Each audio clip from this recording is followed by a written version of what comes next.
Hi friends, please subscribe to Amravati Media and press the bell icon for more latest updates. కాపు రాజకీయం YCP ట్రాప్లో చంద్రబాబు. అందరికీ శకునం చెప్పే బల్లి తాను పోయి కుడితిలో పడ్డట్టు అనే సామెత చందంగా ముఖ్యమంత్రి చంద్రబాబు నాయుడు తీరు ఉంది. ఈ నెల 26వ తేదీన తన పార్టీ నాయకులతో చంద్రబాబు నాయుడు టెలికాన్ఫరెన్స్ నిర్వహించారు. వైసీపీ ట్రాప్లో పడొద్దని తన పార్టీ నాయకులను ఆయన ఆదేశించారు. వైసీపీ నేతలతో అప్రమత్తంగా ఉండాలని ఆయన హెచ్చరించారు. చంద్రబాబు ఎందుకు ఇలా చెబుతున్నారో ఆయన్ను దగ్గరగా గమనిస్తున్న వారికి బాగా తెలుసు. ఈ నేపథ్యంలో అందరికీ నీతులు చెప్పే చంద్రబాబు తానే వైసీపీ ట్రాప్లో పడడం ఆశ్చర్యం కలిగిస్తోంది. సుదీర్ఘ రాజకీయ పరిపాలనా అనుభవం కలిగిన చంద్రబాబేనా ఇలా ప్రవర్తిస్తున్నాడేంటి అనే ప్రశ్న టీడీపీ నాయకుల్లోనే కలుగుతోంది. చంద్రబాబు తీరు కాపుల్లో టీడీపీపై మరింత వ్యతిరేకతకు దారితీసేలా ఉంది. వైసీపీ కోరుకున్నట్టే చంద్రబాబు ప్రవర్తిస్తున్నారనే అభిప్రాయం వ్యక్తమవుతోంది. విజయవాడ సెంట్రల్ ఎమ్మెల్యే బోండా ఉమామహేశ్వరరావు విషయంలో ముఖ్యమంత్రి చంద్రబాబు కాస్త అతిగా స్పందిస్తున్నారనే చర్చ టీడీపీలో జరుగుతోంది. గుంటూరులో ముద్రగడ పద్మనాభం సంస్మరణ సభ కాపు సంఘాల ఆధ్వర్యంలో జరిగింది. ఆ సభకు రాజకీయాలకు అతీతంగా కాపు నాయకులు వెళ్లారు. అయితే సభలో ముద్రగడ గొప్పతనాన్ని చెప్పే క్రమంలో బోండా ఉమా కామెంట్స్ చంద్రబాబుకు కోపం తెప్పించాయి. మరి ముఖ్యంగా వైసీపీ సీనియర్ నేత మాజీ మంత్రి అంబటి రాంబాబుతో బోండా ఉమా ఆత్మీయంగా మాట్లాడడం చంద్రబాబుకు అసలు నచ్చలేదు. దీంతో ఆయనపై సీరియస్ కావడం, విచారించేందుకు 3-man కమిటీ ఏర్పాటు చేయడం చకచకా జరిగిపోయాయి. ఈ పరిణామాలు సహజంగానే కాపులకు ఆగ్రహం తెప్పిస్తున్నాయి. అందుకే కాపు రిజర్వేషన్ పోరాట సమితి తీవ్రంగా స్పందించింది.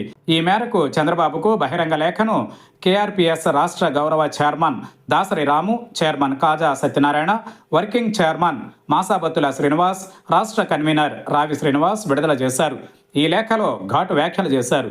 రాజకీయేతర సంస్థ నిర్వహించిన ముద్రగడ పద్మనాభం సంతాప సభలో కాపు నాయకులంతా ఒకే వేదికపై పాల్గొనకూడదా అని ప్రశ్నించారు.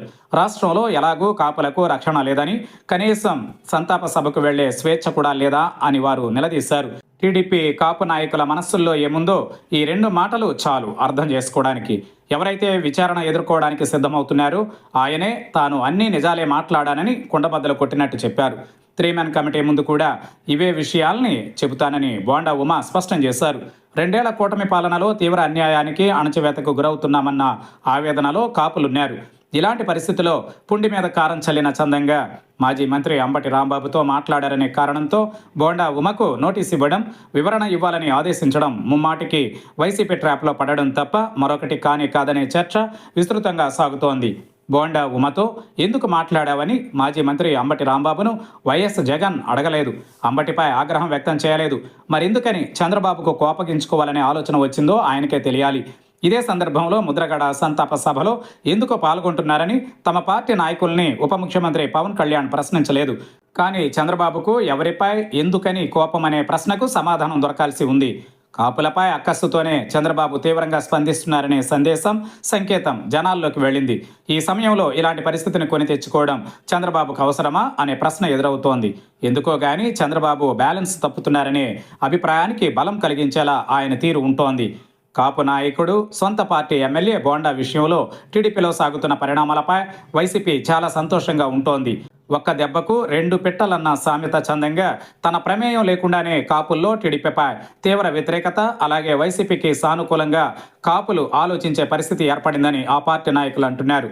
చంద్రబాబు ఏదో చేయబోయే కాపుల్లో వ్యతిరేకతను పెంచుకుంటున్నాననే వాస్తవాన్ని ఇప్పటికైనా గుర్తిస్తే మంచిది.